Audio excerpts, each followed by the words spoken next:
ওই নবীজির জীবনে কত দুঃখ। ওই নবীজি এতিমদের সর্দার ছিল বাবা।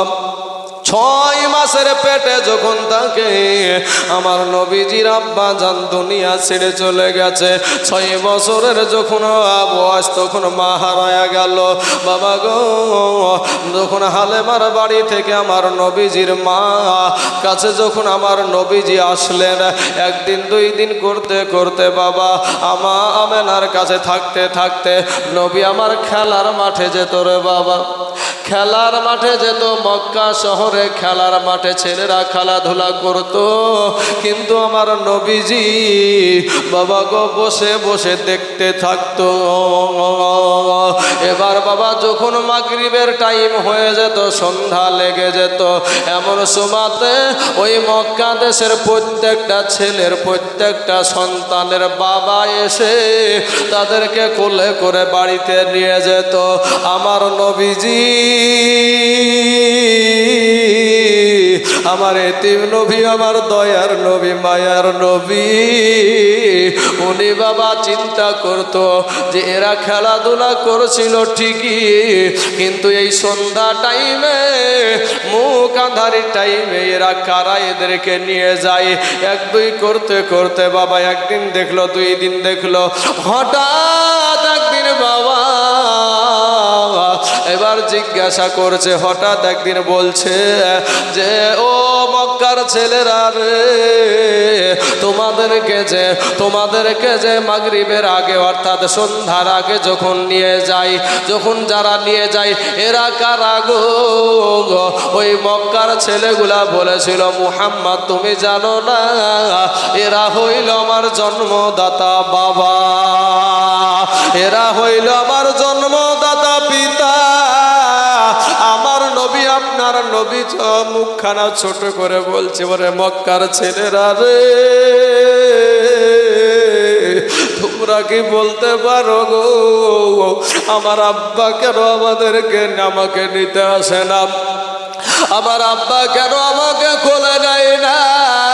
আমার আব্বা কেন আমাকে আদর করে না? মক্কার ছেলেরা কোনো উত্তর দিতে না পারায় আমার নবী আপনার নবী মনের দুঃখ মনে নিয়ে বাবা মা আমেনা রাদিয়াল্লাহু তাআলা আনহার কাছে চলে গেলেন। যাওয়ার পরে বলছে, মা গো একটা বার বলো গো মা, আমার জন্মদাতা পিতা কোথায়? ও মা, প্রত্যেক দিন খেলার মাঠে প্রত্যেক সন্তানের বাবা তাদেরকে কোলে নেয়, তাদেরকে চুমা দেয়, আদর করে, কিন্তু মা গো আমাকে আনবার জন্য আমার বাবা কেন যায় না? আমার বাবা কেন আমাকে কোলে নেয় না? আমার বাবা কেন আমাকে আদর করে না?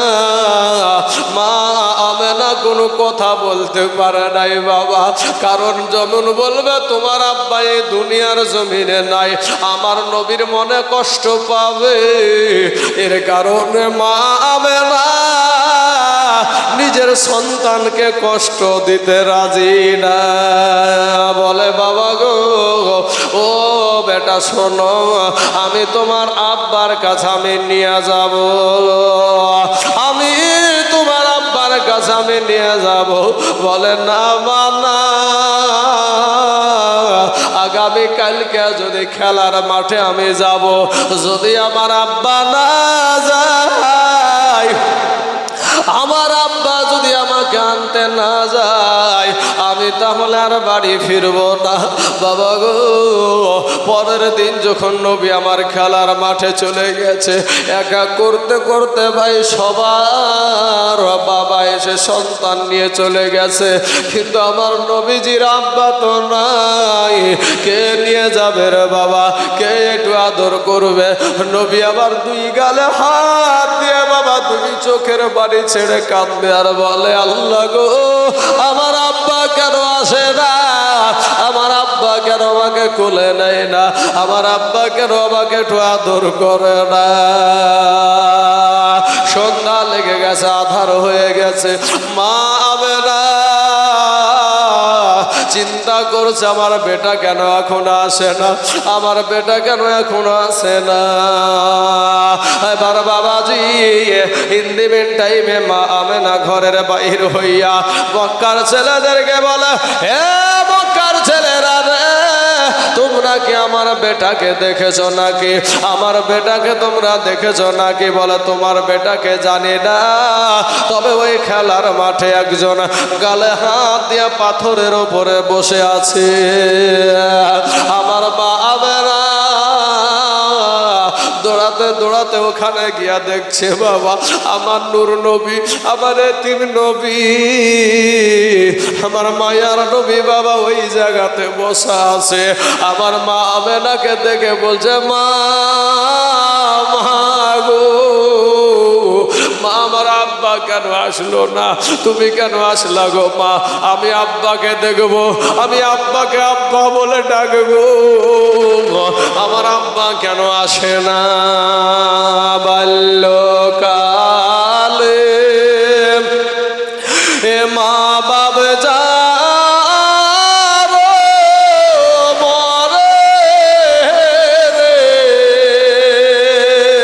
তাহার মত দুঃখী নাই রে জগতে। বাল্যকালে এ মা বাবা যাব মরে রে, তাহার মত দুঃখী নাই রে জগতে। বাবাজিরা আবার সোনা মানিকেরা বলে, মা গো আমার আব্বা কেন আসে নাই গো মা? আমার আব্বা কেন আমাকে কোলে নেয় না? মা জননী বলছে, মা আমেনা বলছে, বেটা রে আমি তোমাকে তোমার আব্বার কাছে নিয়ে যাব, চলো। বাড়িতে চলে গেল আমেনা, টুকটুক করে শ্বশুর আব্বার কাছে যায়। শ্বশুর আব্বাকে বলে, আব্বা গো আপনার পোতা তার আব্বাকে দেখার জন্য পাগল পারা হয়ে গেছে, আমি কেমন করে বলবো তার আব্বা নাই? আমি তার মুখখানা কেমন করে কালো করবো গো আব্বা?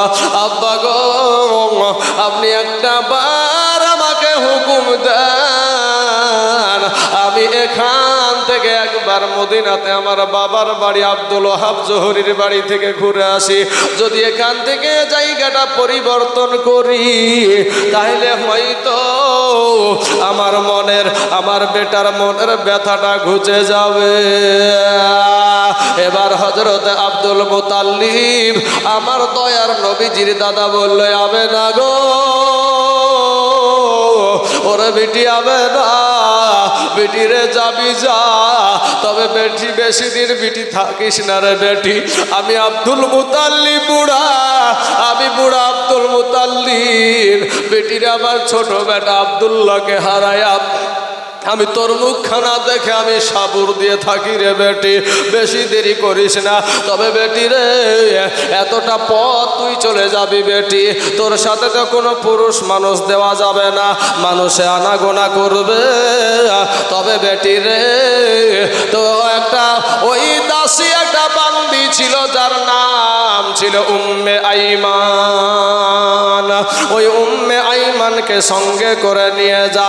এবার বাবা উম্মে আইমান আপনার কি করলো?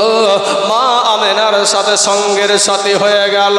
এবার আমার দয়ার নবী আমার মায়ার নবীকে নিয়ে যাচ্ছে, এমন সময়তে বাবা উঠে চেপেছে আমার মা জননী আমার নবীকে কিছুটা মুহূর্তের জন্য যখন উটটা বসে গেছে ওই সময়তে উঠে চেপেছে বাবা। নবী আমার পিছন দিকে আছে, মা আমেনা সামনে আছে। উট কোনো রকমের হিলে না, উট কোনো রকমের নড়ে না। ও বাবাজি আমার নবীজি পশুদের জন্য রহমত, জোরে বলেন সুবহানাল্লাহ। একটা জিনিস বাপ আগেকার আলেমরা এই ওয়াজটা করতো বাপ, যে একটা হরিণ বান্ধা দেখো গাছেরই তলায় গো, একটা হরিণ। আবার আমাদের দেশের ফরিদপুরের নজরুল বাউল সঙ্গীত হয়তো পালা গান, সেই আপনার কি গান বলে ওগুলাকে, বাউল গান, ওরাও কিন্তু এগুলা বলে। তো এখন ডোমকুলে ঈদের আগা রাত্রিতে রাতে 1টার সময়তে বেড়াতে গেছি মুসল্লিদেরকে নিয়ে। আমি এক ধরনের আলেম, আর আরো 2 জন আছে আর এক ধরনের আলেম। আমার এক মুসল্লি প্রশ্ন করছে যে হুজুর, তার আগে কিছুদিন আগে আমার মহল্লাতে বলে এসেছে যে এই যে হরিণের ঘটনাটা বলে, এই ঘটনাটা কোনো কোরআন হাদিসে নাই, কোনো কোরআন হাদিসে এই ঘটনা নাই, এটা একটা বানোয়াট ঘটনা। শুনেন বাপ, তারা কতটুকু পড়াশোনা করেছে আমি জানি না, তবে আমার চর্চা জীবনে এইটা আমি একবারে কেতাব থেকে পেয়েছি। জালালউদ্দিন সুয়ুতি রহমতুল্লাহ আলাইহির খাসাইসুল কুবরার ভিতরে এই হাদিসখানা আছে। নবীজি রাস্তা দিয়ে যাচ্ছেন, এমন সময় একটা হরিণ বান্ধা আছে। তো হরিণটা ইহুদি আপনার শিকার করে ওকে বেঁধে রেখেছে, জবাই করে ফেলবে বাবাজি। তো নবীকে আমার হরিণ জানাচ্ছে অভিযোগ, ওগো আল্লাহর নবী, আমি 2টা বাচ্চা রেখে এসেছি বাসায়, দুগ্ধ আভানে আমার বাচ্চা দুটো মা মা করে চিৎকার করছে, যদি আমাকে কিছুটা সময়ের জন্য যদি ছেড়ে দেন তাহলে আমি একটাবার গিয়ে আমি তাকে একটু দুগ্ধ পান করে আসবো। ইহুদির কাছ থেকে নবীজি নিজে জামিনদাতা হয়ে নিজে আটকা পড়ে হরিণ ছেড়ে দিয়েছে। একটার বদলে 3টা হরিণ ফিরে এসেছে। সংক্ষিপ্ত আকারে বলছি বাবা, 3টা হরিণ যখন ফিরে এসেছে, ইহুদি বলছে যে আমার হরিণের আর দরকার নাই, আমার নবীর দরকার। জোরে বলেন সুবহানাল্লাহ। এটাকে তারা বানোয়াট হাদিস বানিয়েছে, অথচ জালালউদ্দিন সুয়ুতি রহমতুল্লাহ আলাইহির খাসাইসুল কুবরার ভিতরে আছে, এবং আবু নুয়াইম ইসফাহানি রহমতুল্লাহ আলাইহির হিলিয়াতুন আউলিয়া কিতাবের ভিতরে এই হাদিসখানা রয়েছে। জোরে বলেন সুবহানাল্লাহ। বাবাজি, পড়াশোনা করতে হবে, না পড়াশোনা করলে শুধু পণ্ডিতি করলে হবে না, তাই না? যেটুকু বলতে হবে আগে নিজের ভিতরে থাকার দরকার আছে। নিজের ভিতরে না থেকে শুধু বলে গেলেন আপনারা, বক্তা এসে বলে গেল, আর সেই রকমই তো হবে। বাবাজি আমার সোনা মানিকেরা, আমার ভাই জানেরা, ওগো আমার পর্দার আড়ালের মা খালা, এটা উঠে বাবা আমার নবীকে সম্মান দেয়, একটা বাবা হরিণে আমার নবীকে সম্মান দেয়, কিন্তু আমরা মানুষ হইয়া সেই নবী চিনি না। উটের সম্মুখে যখন আমার নবীকে বসায়া দিলেন, ওই উটটা তখন বাবা আপনার তেজ হয়ে গেল, উট তখন আপনার যেতে শুরু করে দিল। বাবা গো, যেতে যেতে যেতে যেতে যেতে যেতে যেতে যেতে যেই জায়গাতে বাবা ওই মদিনার সরজমিনে আবু আবা নামে জায়গায়, যেখানে আমার দয়ার নবীর আব্বা জানকে দাফন করা হয়েছিল বাবা, ওই জায়গাটায় গিয়া উটটাকে থামায়া দিয়া বেটাকে বলে, বেটা রে, আমার নবীজিকে বলছে, ও বেটা মুহাম্মদ, একটু এখানে থেমে যাও রে বেটা, এখানে একটু তুমি থেমে যাও, আমি এখানে একটু দাঁড়িয়ে যাব। টুকটুক করে আবার মা আমেনা, আমার দয়ার নবীর মা, রহমাতাল লিল আলামিনের মা, ওই মা বাবা টুকটুক করে আব্দুল্লাহর কবরের কাছে গিয়ে বলে, স্বামী গো, ওগো স্বামী, তুমি আমাকে নীল দরিয়ায় ভাসায়া দিয়েছো, তাতে আমার কোনো দুঃখ নাই, কিন্তু স্বামী গো, তোমার কলেজার টুকরা নয়নের পারা, আমার বুকের ধন, আমার বেটা মুহাম্মদ তোমাকে দেখার জন্য পাগল হয়ে গেছে। ও স্বামী, একটা বার বলো, আমার বেটাকে কি উত্তর দেব? কবর থেকে কোনো সাড়া কিন্তু পাওয়া যায় না। কিছুক্ষণ কান্নাকাটি করার পর আবার উটের কাছড়ে আপনার চলে যেতে আরম্ভ করলো। কোথায় গেল? এ বাবাজি, ওই মদিনাতে তার বাবার বাড়ি আব্দুল ওহাব জোহরির বাড়িতে যাওয়ার পরে কিছুদিন ওই জায়গায় থাকার পরে আমার নবী বলে, মা গো, তুমি না বললে আমাকে বাবার কাছে নিয়ে যাবা, আমার বাবা কেন আমাকে কোলে নেয় না? আমার বাবা কেন আমাকে আদর করে না? আমার বাবা কেন আমাকে চুমা দেয় না? মা আবার ওখান থেকে রওনা দিল বাবা বিশাল জীবনে, কিন্তু বাবা মেন কথা কিছু বলে যাই গো বাবা। এমন সময়তে আমার নূর নবী, আমার দয়ার নবী যখন বাবা গো আমার আবার ওই আবু আবা নামে মক্কা জাগাত মক্কাতে ফিরে আসছে বাবা, মদিনা থেকে মক্কায় ফিরছে, আবার ওই আবু আবা নামে জায়গায় আপনার দাঁড়ায় গেছে।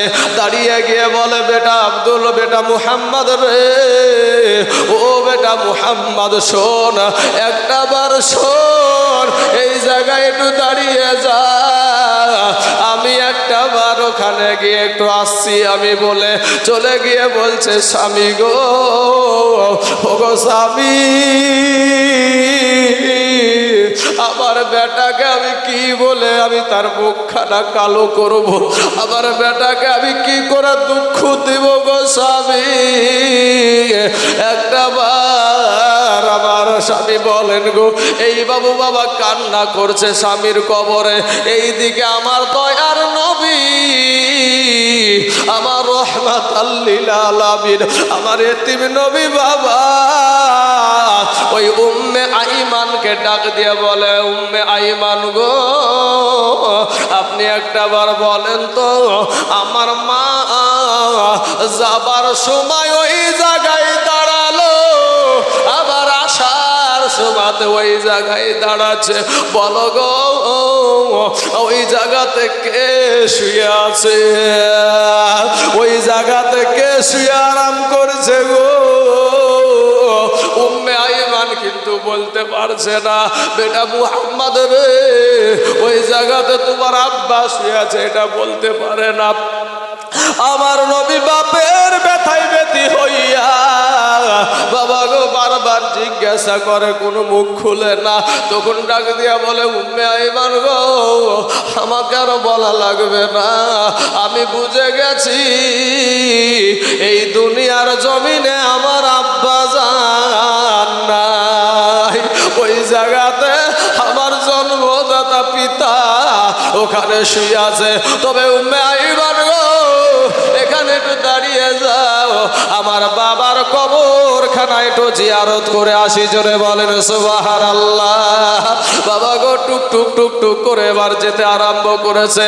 আমার মা আমেনা, 16 বছরের আমেনা রে বাবা, অল্প বয়সের আমেনা, বেটাকে যেতে দেখে আবার কবরের কাছ থেকে চলে আসছে। এবার মাঝ রাস্তাতে বলছে, বেটা আবার ডাক দিয়ে বলে, মা গো, তুমি যাবার সময় এই জায়গায় দাঁড়ালে গো মা, আবার আসার সময় এই জায়গাতে দাঁড়ালে, বলো গো মা, ওই জায়গাটায় কে শুয়ে আছে গো মা। মা বলতে পারছে না, মার যেন বাবা দাঁত গুলা লেগে যাচ্ছে, দাঁত কপটি লেগে যাচ্ছে, বুক থেকে কথা বের হচ্ছে না। আহারে আমার কলেজার টুকরা, নয়নের পানা, আহারে আমার সন্তানের আমি কেমন করে মুখ খানা কালো করব, যুবক রে। আমার নূর নবী বলছে, মা গো, ও গো মা, আমাকে আর বলতে হবে না, আমি বুঝে গিয়েছি এই দুনিয়ার জমিনে আমার মা, ও মা, এই দুনিয়ার জমিনে আমার আব্বা জান বেঁচে নাই। মা গো, তুমি একটু গিয়ে দাঁড়াও, আর আমি নবী আমার বাপের কবরখানা একটু জিয়ারত করে আসি। এ বাবারা, আমার নূর নবী, আমার এতিম নবী, দো জাহানের বাদশাহ ওই কবরের কাছে গিয়ে বলছে, আব্বা গো, একটা বার কোলে তুলে নাও, একটা বার বুকে তুলে নাও গো আব্বা, একটা বার আদর করো গো আব্বা। আমার নবীজি এত কান্না কাঁদছে বাবা, আমার নবীর কাঁদনে আসমানের ফারিস্তা পর্যন্ত চলে এসেছে। এ বাবা, আরশের পায়া হিলতে শুরু হয়ে গেছে। আল্লাহকে বলে, আল্লাহ, আপনার বন্ধুর কান্নার সহ্য হয় না। এ বাবা গো, আমার আল্লাহর চাইতে তাকে তো কেউ বেশি মোহাব্বত করতে পারবে না। এরে আমার মুসলমান ভাইরা, এইদিকে নবী আমার কান্না করেছে গো। অপর সাইডে তার মা আমেনা যেন আর দাঁড়িয়ে থাকতে পারছে না। উম্মে আইমানকে ডাক দিয়া বলে, উম্মে আইমান রে, আমার বেটাকে দেখার মতন কেউ আর রইল না রে, আমার বেটাকে দেখার মতন কেউ থাকলো না, আমার বেটাকে একটু দেখা রাখিস, আর আমার বেটাকে তার দাদা আব্দুল মুতাল্লিবের কাছে পৌঁছায়া দিস।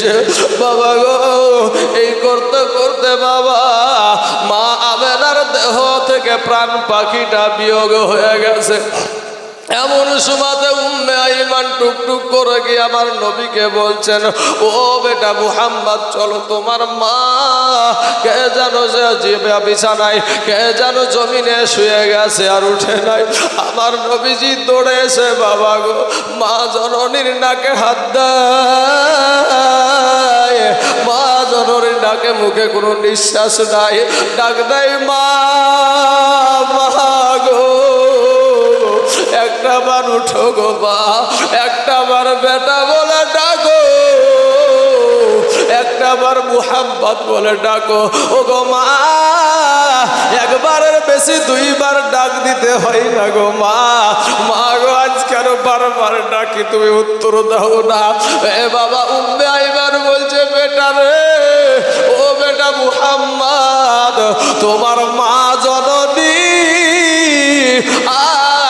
দুনিয়ার জমিনে নাই। কবি বলছেন, কেমনে গেলা ফাঁকি দিয়া মাগো মায়া কা ফেলে দিবানিসি তু সে রাগুন হৃদয়ে জলে।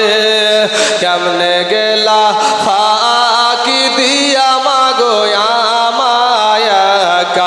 ফেলে দিবানিসি তু সে রাগুন হৃদয়ে জলে। আইরে কান্দা কান্দা হইছে রে নদী মা, কান্দা কান্দা হইছে রে নদী আমার নয়ন জলে। দিবানিসি তু সে রাগুন হৃদয়ে জলে। হাইরে কান্দা কান্দা হইছে রে নদী মা, কান্দা কান্দা হইছে রে নদী আমার নয়ন জলে। দিবানিসি তু সে রাগুন এই হৃদয়ে জলে। আদর করে নেয়নি গো কেউ আমায় কোলে তুলে, কিছুদিন আদর করিয়া আবার যাই যে ফিরে ফেলে। আদর করে নাইনি গো কেউ আমায় কোলে তুলে, কিছুদিন আদর করিয়া আবার যাই যে ফেলে। আমায় কে দিবে আর সান্ত্বনা গো মা, আমায় কে দিবে আর সান্ত্বনা গো, একটু আদর করে। দিবানিসি তু সে রাগুন হৃদয়ে জলে। কেমনে গেলা ফাঁকি দিয়া মাগো মায়া কা ফেলে, আর দিবানিসি তু সে রাগুন হৃদয়ে জলে।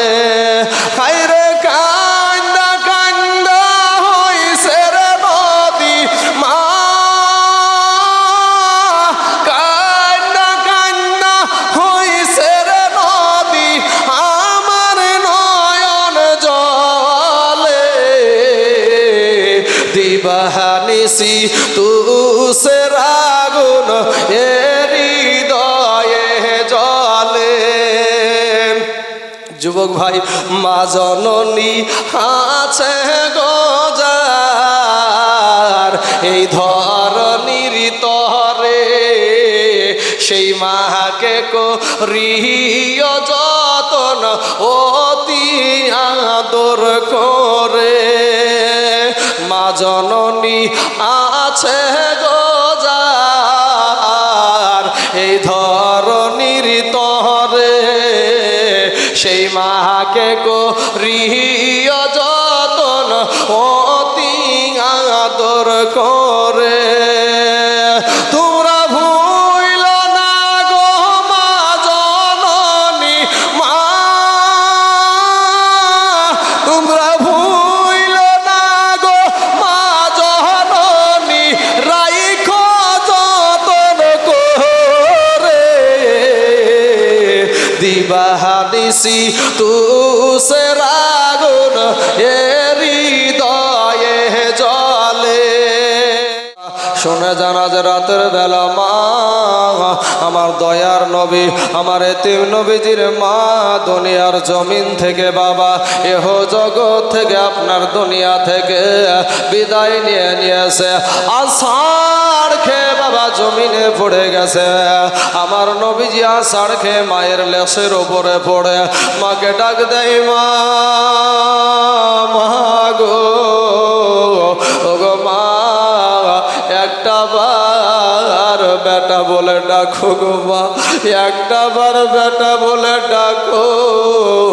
এরে আমার যুবক ভাই, আজকে তোমার কথাগুলা ভালো লাগে না রে ভাই জান। সোনা মানিক যুবক রে, আজকে যাদের আব্বা নাই, যাদের মা নাই, তাদের মতো এতিম কেউ নাই রে বাবা। যেই সন্তানের আব্বা মারা যায়, যেই সন্তানের মা মারা যায়, সেই জানে মা হারানোর কি ব্যথা, আব্বা হারানোর কি ব্যথা। আজকে যারা আব্বা হারা, ওই দাদাকে গিয়া জিজ্ঞাসা করো, দাদা গো আপনার আব্বা কেমন ছিল, আপনার মা কেমন ছিল? ওই দাদাটার চোখে পানি ধরে রাখতে পারবে না, কারণ তার আব্বা যার চেহারা খানের কথা মনে পড়ে যাবে, তার মা জননীর চেহারা খানের কথা মনে পড়ে যাবে। ডাক দিয়ে বলবে, ভাই রে, যেদিন আমার মা, যেদিন আমার আব্বা দুনিয়া থেকে বিদায় নিয়েছে, সেদিন আমার মাথার ছাদ উড়াইয়া গেছে। হে যুবকেরা, মা বাপকে কষ্ট দিও না রে বাবা। আমার সোনা মানিক, ও যুবক ছেলেরা, তোমার মাকে কষ্ট দিও না রে বাবা। এই যে বৃদ্ধ মানুষটা আমার সম্মুখে দেখছো, এই মানুষটাকে, এই বৃদ্ধ বাপজিটা যখন তুমি ছোট ছিলা, তুমি যখন নাবালক ছিলা রে বাবা, ঈদের দিন যখন এসেছে, মুনিশ কেটে সংসার ঠিক মতন চলে না রে বাবা। ও সোনা মানিক, 5 টাকা মুনিশ, 2 টাকা 3 টাকা পেটে আপনার শুধু পেটে খাওয়াতেও মুনিশ দিতে হয়েছে। পেটে কে সারা দিন মান হাড় ভাঙা খাটনি করেছে, এদেরকে জিজ্ঞাসা করলে বাবা পাওয়া যাবে এই কথাগুলা। বাবা রে, এই বাপটা যখন আপনার রমজান মাসে, যখন রোজার দিনে, যখন ঈদের দিন এসেছে, সন্তানের পোশাক যখন কিনতে না পেরেছে, ভাই রে ও যুবক, আজকে তোমার ঘাড় মোটা হয়ে গেছে রে যুবক। আজকে তোমার মা তোমার কাছে কিছু না, তোমার বাবা তোমার কাছে কিছু না, কিন্তু যুবক রে, সেদিন তোমার বাপের কলিজা ফেটে গিয়েছিল। আরে আমার সন্তান, আজ একটা বছরকার দিনে একটা নতুন পোশাক আমি দিতে পারলাম না, কিন্তু তুমি বেটা, তুমি বেটা হাজার হাজার টাকা খরচা করো। ওরে ভাই, এই বাপটার কাছে যখন তুমি 10 টাকা 20 টাকা চাইতা, ওই 10 টাকা 20 টাকাতে যে শান্তি ছিল রে ভাই, কিন্তু তুমি আজকে 30,000 40 10,000 15,000 টাকা ইনকাম করো, বাপের কাছে 10 টাকা 20 টাকা নিয়াতে যেই শান্তিটা ছিল, এত টাকা ইনকাম করে সেই শান্তি কিন্তু আমাদের জীবনে নাই। কবি বলছেন